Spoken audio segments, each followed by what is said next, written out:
Abençoa, Senhor, as famílias, amém. Abençoa, Senhor, a nossa também. Abençoa, Senhor, as famílias, amém. Abençoa, Senhor, a nossa também. Que beleza! Viva a família! Viva a família, isso aí. Essa realmente toca no coração, né? As músicas que o Baby sempre traz para cada convidado, especialmente o nosso estimado Baby Felizardo, ele faz um estudo das músicas que vai encaixar no programa. Como era o Padre Vilmar, e aí, Páscoa, família, Cristo, enfim, essa coisa toda da fé, do lado espiritual, o Baby vem com essas músicas maravilhosas, Padre Vilmar. Ele nasceu com este dom e está colocando este dom a serviço do reino de Deus. Gostei. Isso é uma Linda bênção. colocação. Isso é uma bênção. Uma bênção, Já né? tivemos alguns toques juntos, eu e o... Ah, já? Já somos conhecidos. Fazendo, ele chegou, sentou, pegou o microfone. Cantaram? Cantamos umas quantas juntos, né? Bastante. Ah, quem gosta? Gosta. Trova também, não? Eu já cheguei a um ponto de tocar violão e era muito de fazer show. Mas depois o violão passou a ser mais importante do que o padre. Eu larguei o violão porque eu acho que o padre é mais importante do que o violão. Eu fui de serenata. É mesmo? Fazia serenata? Fazia. Antigamente nós fazíamos serenata para a estimada amada, ia lá na janela, cantava na janela, acordava. Abre a porta. O padre, quando não era padre, também podia fazer serenata e fazer para a sua estimada, né? Abre a porta e a janela. Abre Venha a ver porta quem é e que a eu sou. janela. Ô, estimado Padre Vilmar, essa contagem regressiva, estamos aí uma semana da Páscoa. É o domingo de Ramos, vai ser esse ano, cai no 1º de abril, que é o dia considerado dia da mentira, mas a Páscoa não tem nada de mentira. O dia de Ramos é o dia da ressurreição. Temos o Cristo no coração, um momento de família, de confraternização. Evidente que tem o lado mercadológico no meio dessa parada toda, que faz parte do jogo. Mas essa contagem de regressiva, Semana Santa, nós falamos lá da quarta-feira de cinzas, eu procurei na Bíblia e não achei nada sobre quarta-feira de cinzas, não consegui achar. Mas também não olhei tudo, claro, né? Porque também olhar tudo aquilo, mas não consegui achar. Aí eu fiquei imaginando, se não é em função do carnaval, que o carnaval acaba sempre na terça-feira, o último dia, começa lá na sexta, sabe aquele barulho, aquele monte de mulherada pra cá, e bumbum de fora pra lá, aquela coisa toda, né? E pouca roupa pra cá e muita roupa pra lá. Como é que o senhor vê isso tudo, estimado Padre Vilmar? Que é uma festa da alegria, de uma tradição histórica a nível de Brasil, vamos dizer assim, até no mundo, que tem carnaval pelo mundo afora, mas que nesse momento, na quarta-feira de cinza, dá uma travada nas festividades da alegria. É o momento de nós tratarmos a coisa com muito respeito, fazendo a preservação das tradições, de evitar carne, de evitar barulho, bailes, aquela coisa toda, e levar mais para o lado espiritual da contagem regressiva, que é essa quaresma, que vai acabar agora, culminando com o Domingo de Ramos. São Paulo diz que tudo é permitido, nem tudo convém. Aquilo que é permitido é aquilo que é bom. E aquilo que não convém é aquilo que não é bom. Na nossa sociedade existe uma discriminação muito grande entre aquilo que pode e aquilo que não pode. Eu sempre digo, o que é bom eu posso fazer, o que não é bom eu devo evitar. Porque eu nunca engano os outros, eu nunca minto para os outros, eu sempre minto para mim, eu engano a mim mesmo. Uma pessoa nunca trai o seu parceiro, a sua parceira, sempre trai a si, porque a consciência vai onde nós estamos. Não tem como a gente fugir da consciência. A gente nunca sai de casa sem a consciência, a gente sempre leva ela com a gente. É ela que julga a gente. Deus é tão bondoso que Ele não quer condenar ninguém, Ele quer salvar a todos. Mas se a pessoa não quer a salvação, Ele também respeita a decisão, o livre-arbítrio das pessoas. Então, amanhã nós vamos começar a Domingo de Ramos. E a abertura é com a entrada de Jesus em Jerusalém. E as pessoas acolheram Jesus na entrada de Jerusalém com palmas, com vestes, com festas, com ramos. como se fosse o Salvador. E para eles, ele era o Salvador. Mas o que aconteceu? As mesmas pessoas que aclamaram Jesus, que aplaudiram Jesus, na sexta-feira, 5 dias depois, condenaram Jesus. É uma sociedade incoerente. Nós temos que cuidar muito também, porque as mesmas mãos que levantam palmas, que gritam hosana, também são as mesmas que apedrejam. A nossa sociedade, quando ela faz isso, ela é muito incoerente, ela é muito injusta. Eu penso que nós temos que ser coerentes. Nós não temos direito de julgar ninguém. Jesus veio para salvar a todos e ele já disse, quem julga já é julgado, quem condena já é condenado. Então eu gostaria sim de trazer esta mensagem assim de Semana Santa, é a semana do amor. É a semana que nós celebramos, né, todos os mistérios. Por exemplo, na quinta-feira é a instituição do sacerdócio, o lava-pés. Jesus, ele se reuniu com os apóstolos, ele se despediu dos apóstolos. E na sexta-feira é a semana em que Jesus dá a vida por nós. E Jesus morreu na sexta-feira, só que ele ficou até domingo de manhã no sepulcro. E ele ressuscitou no domingo de manhã. Esse é o dia maior para nós cristãos, porque o cristão é aquele que segue a doutrina de Jesus. Hoje nós somos, no mundo, 2 bilhões de cristãos. 5 bilhões não são cristãos. Dos 2 bilhões de cristãos, 1 bilhão e 200 milhões são católicos. E os outros 800 milhões são evangélicos, luteranos, mas são cristãos também, porque acreditam na ressurreição. Então, para nós cristãos, o dia maior é o domingo. Por que nós guardamos o domingo? Por que nós guardamos o domingo? Porque domingo é o dia que Jesus venceu a morte com a vida. Ele venceu todas as dificuldades, superou todas as dificuldades. Ele derrotou a morte com a vida. Se nós, por exemplo, que somos seguidores de Jesus, colocássemos em prática aquilo que Jesus pediu e guardássemos o domingo, nós teríamos famílias mais cristãs, uma sociedade mais cristã. Hoje, infelizmente, muitas pessoas não guardam mais nem o domingo porque é um dia que usam para até explorar, para cometer injustiças. Nós devíamos sempre respeitar o domingo. Mas o domingo não tem como fugir também de muitas atividades que voltadas ao trabalho. Só que é o homem que inventa o trabalho. Nós temos que viver para trabalhar, trabalhar para viver. Por exemplo, quem trabalha para viver não é escravo. Quem vive para trabalhar é escravo. Nós não devemos ficar inventando coisas no dia do Senhor. Nós devíamos reservar o domingo para a família, para a comunidade. Mas hoje as famílias não se encontram mais, não se reúnem mais nem no domingo, porque cada um está por um lado. As famílias são muito afastadas, por exemplo, da missa, aquela tradicional dos domingos, que antigamente lá de casa nos ensinavam que nós tínhamos que ir à missa no domingo. Aqui em Rio do Sul nós já fizemos uma pesquisa. No interior nós ainda atingimos 50% das famílias católicas que frequentam a missa, o culto. Na cidade 10%. 10% dos católicos frequentam, 90% não frequentam a igreja. Todo domingo. Frequento assim uma vez por mês, uma vez por ano, mas... Quando tem um batizado, um casamento, alguma coisa parecida, é isso? Daí busca mais o sacramento, faz mais da igreja assim um mercado para buscar o sacramento. Mas, estimado Padre Vilmar, eu sempre tenho batido aqui numa tecla há muito tempo que eu estou aqui, que o ser humano, e isso é nosso, parece que virou uma cultura, né? Nós, meu Deus, o bombeiro, meu Deus, a polícia.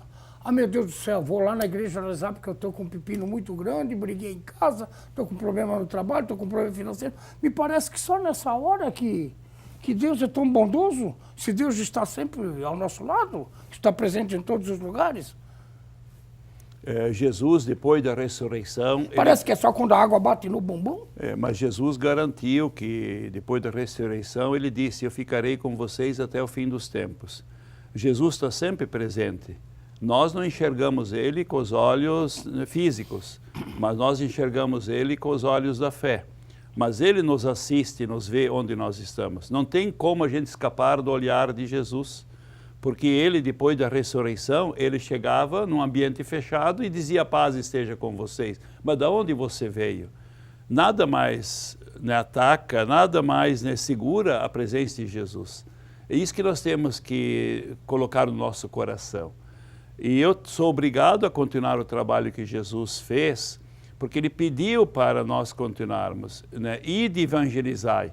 Então todos nós, vocês que têm família, o pai de família deve ser um missionário, a mãe de família deve ser uma missionária, o leigo deve ser um missionário, o padre deve ser um missionário, porque nós temos que levar Jesus aos outros, mas para eu levar Jesus eu tenho que ter Ele no meu coração. Como é que eu vou levar Jesus aos outros se eu não tenho Ele comigo? Ou só tenho Ele quando eu preciso, né? Não, mas não Agora tem. eu estou precisando, ai meu Deus, preciso de ajuda. Por isso que essa festa nossa, vocês sabem que a festa da ressurreição é mais importante do que o Natal? A Páscoa é mais importante do que o Natal. Porque no Natal Jesus veio até nós, Ele se encarnou em Maria, se tornou gente como nós, mas Ele veio de Deus para nos ensinar a lição do amor. E antes de Jesus voltar, Ele deixou só um mandamento: amai-vos uns aos outros como eu vos amei. Quem pratica o mandamento do amor, ele sempre faz o bem. Porque quem pratica o amor não tem preguiça, quem pratica o mandamento do amor não julga, quem pratica o mandamento do amor não discrimina, quem pratica o amor está sempre pronto para ajudar o próximo. É isso que Jesus pediu.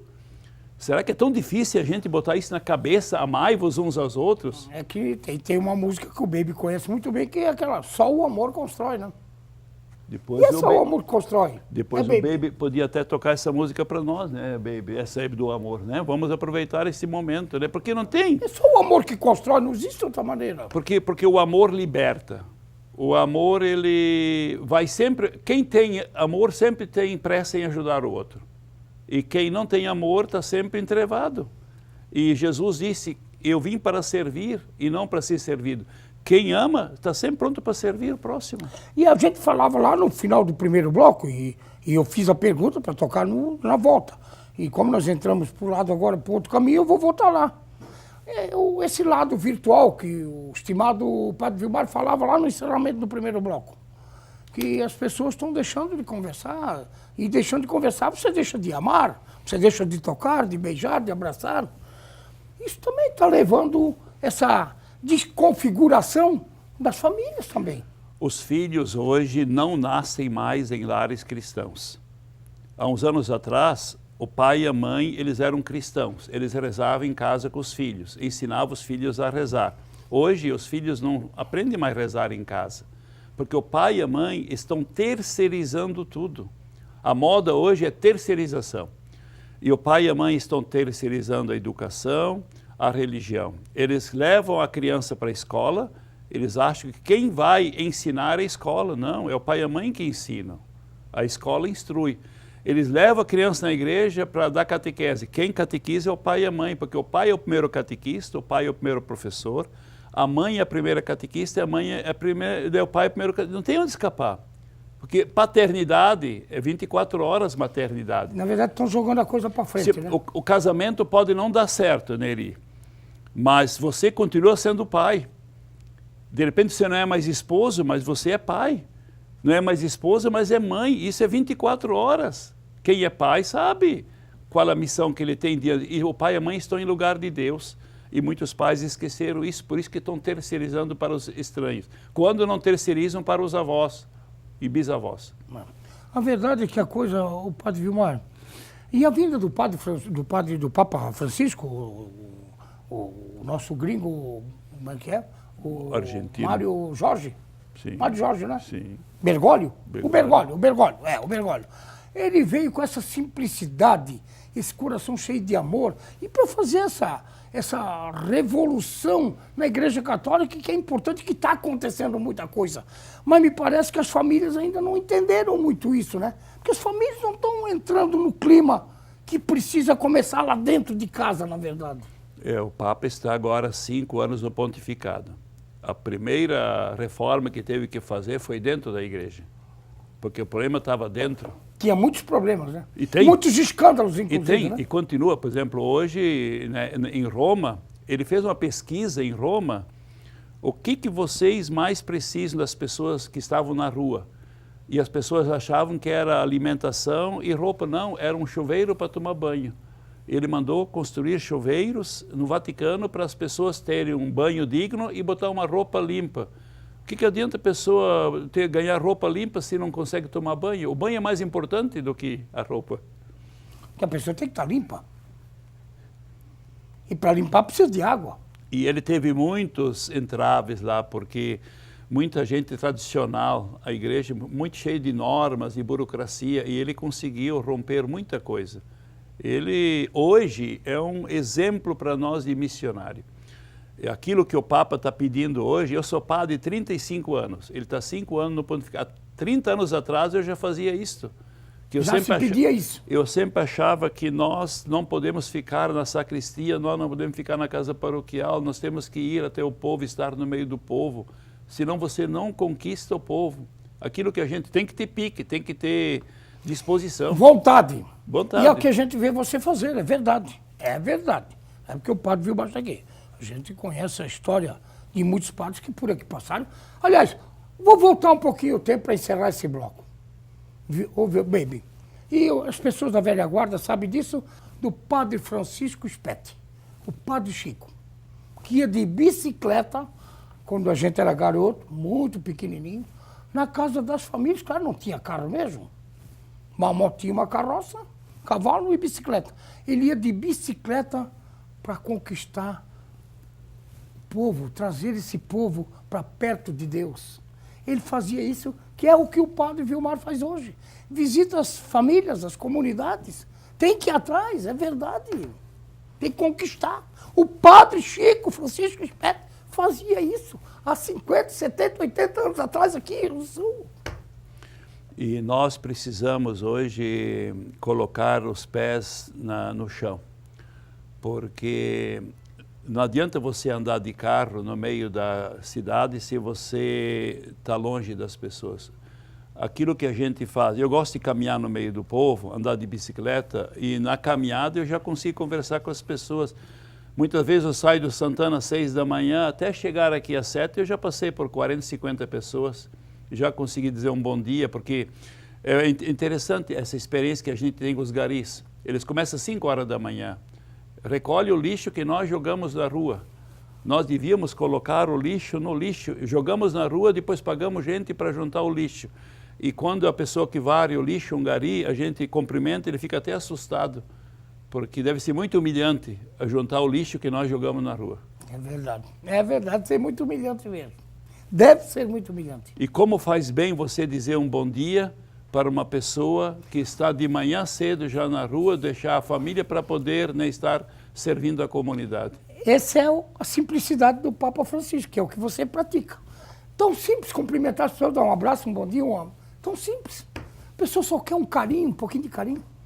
É, um sorriso vale mais do que muitas palavras. O Papa diz assim que a gente só deve usar palavras na evangelização quando for preciso, mas evangelizar pelo testemunho. Ô, estimado, nós vamos ao nosso intervalo, que já o nosso tempo estourou um pouquinho nesse bloco, e voltamos depois para o último bloco do programa com o padre Vilmar Feuser, o nosso estimado padre Vilmar das nossas comunidades, notadamente o bairro Santana, Taboão, Boa Vista, mas é o nosso padre também de Rio do Sul, da toda Rio do Sul. Bem, é contigo, estimado. Um certo dia, à beira-mar, apareceu um jovem galileu. Ninguém podia imaginar que alguém pudesse amar do jeito que ele amava. Seu jeito simples de conversar tocava o coração de quem o escutava. E seu nome era Jesus de Nazaré. Sua fama se espalhou e todos vinham ver o fenômeno do jovem pregador, e tinha tanto a